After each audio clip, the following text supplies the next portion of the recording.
আজ আপনাদের সাথে শেয়ার করব আমি কিভাবে দুটি কাপড় মিলিয়ে এইরকম একটি আংরাখা স্টাইলের ড্রেস বানিয়েছি। হ্যালো এভরিওয়ান, আসসালামু আলাইকুম সবাইকে। কি অবস্থা সবার, কেমন আছেন সবাই? কোন একটা ড্রেস বানানোর আগে তো আমি অনেক ডিজাইন খুঁজতে থাকি, কোন ধরনের ড্রেস বানানো যায়। আমি মোটামুটি অনেক ধরনের ডিজাইন বানিয়ে পরে ফেলেছি, তো ভাবলাম এবার আংরাখা স্টাইলে বানাবো। তো পিন্টারেস্টে কিছু ডিজাইন দেখছিলাম, তখন দেখলাম দুইটা কাপড় মিলিয়ে এইরকম একটি আংরাখা স্টাইলের ড্রেস বানিয়েছে। তো ভাবলাম এইটার মতোই আমি এক রঙের কাপড় এবং প্রিন্টের কাপড় মিলিয়ে এই আংরাখা স্টাইলের ড্রেসটা বানাবো। তো ফার্স্টেই এখানে কামিজটার লম্বা কতটুকু হবে ততটুকু আমি নিয়ে নিচ্ছি। এখানে আমি 40 ইঞ্চি রেখেছি, আপনারা আপনাদের পছন্দ অনুযায়ী লম্বাটা রেখে নেবেন। আর এখানে কিন্তু কাপড়টা দুই ভাঁজ করে রাখা আছে। ফার্স্টে আমি পেছনের পার্টটা কাটিং করব, সামনের পার্টটা যেহেতু আমি দুইটা কাপড় মিলিয়ে বানাবো তার জন্য সামনের পার্টটা পরে কাটিং করতে হবে। এখন আমি আমার বডির মাপ অনুযায়ী কাঁধ, কোমর এবং হিপের সাইডে এভাবে দাগ দিয়ে নিলাম। এখানে পেছনের পার্টটা যে কাটিং করেছি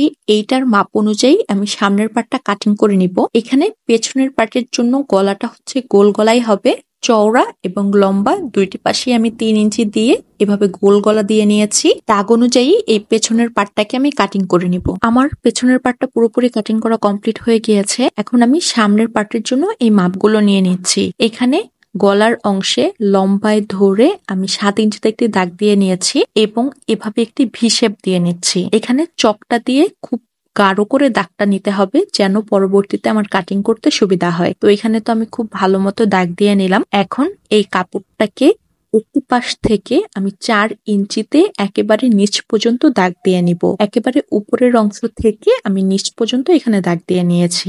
এই যে এভাবে হচ্ছে দাগটা হবে। এখন এই দাগটাকেও কিন্তু আমি খুব গাঢ় করে দিয়ে নিব, কারণ আমি এই দাগ অনুযায়ী পরবর্তী কাপড়টা কাটিং করে নিব। গলার এই অংশটিতে যে ভি গলা দিয়ে নিয়েছিলাম এইভাবে চক দিয়ে দাগ দিয়ে নিয়েছি। আমি সামনের পার্টের জন্য যে কাপড়টা আলাদা করে রেখেছিলাম সামনের পার্টটা এই কাপড়টার উপরে বসিয়ে এইটার দাগ অনুযায়ী সে কাপড়টাকে কাটিং করে নিব। নিচের পার্টে যেহেতু চকটা দিয়ে আমি গাঢ় করে দাগ দিয়ে নিয়েছিলাম এবং এই কাপড়টাও কিছুটা পাতলা ছিল তার জন্য চকের দাগটা খুব ভালো মতো দেখা যাচ্ছিল। তো এইভাবে বোঝার সুবিধার জন্য আরেকটি দাগ দিয়ে নিলাম। এখন এই দাগ অনুযায়ী এই পার্টটাকে আমি কাটিং করে নিব। দাগ অনুযায়ী এখন এই কাপড়টাকে আমি কাটিং করে নিব এবং আর্ম হোলের শেপ এবং বডি শেপ অনুযায়ী এই কাপড়টাকে আমি কাটিং করে নিয়েছি। এখন এই পাশে আমি এক রঙের কাপড়টা ব্যবহার করব, সেই পাশের আপনাদের বোঝার সুবিধার জন্য আমি অন্য আরেকটি চক দিয়ে দাগ দিয়ে দেখাচ্ছি। এই পাটটিতে আমি এক রঙের কাপড় ব্যবহার করব। তো এইখানে বোঝার সুবিধার জন্য তো আমি চক দিয়ে দাগ দিয়ে নিলাম।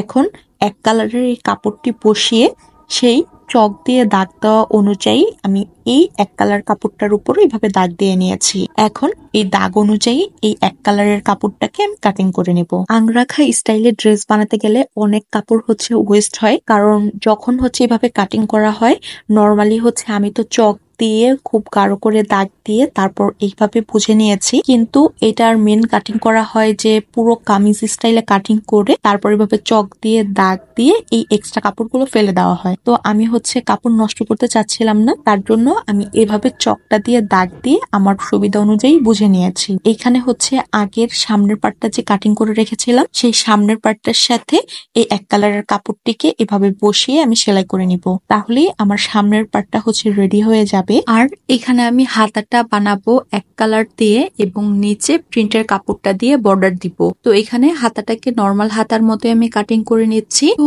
এইখানে সব থেকে ভালো হয় কামিজের কাপড়টিকে এভাবে বসিয়ে হাতাটা কাটিং করেও নিতে পারেন। তো এখানে আমার হাতা কাটিং করা হয়ে গিয়েছে এবং এখানে সামনের পার্টটা সেলাই করার পর দেখতে এইরকম হয়েছে। এখানে আমি গলাটাতেও কিন্তু এভাবে পট্টি লাগিয়ে নিয়েছি। তো এখানে আমার সামনের পার্টটা পুরোপুরি সেলাই করা কমপ্লিট হয়ে গিয়েছে।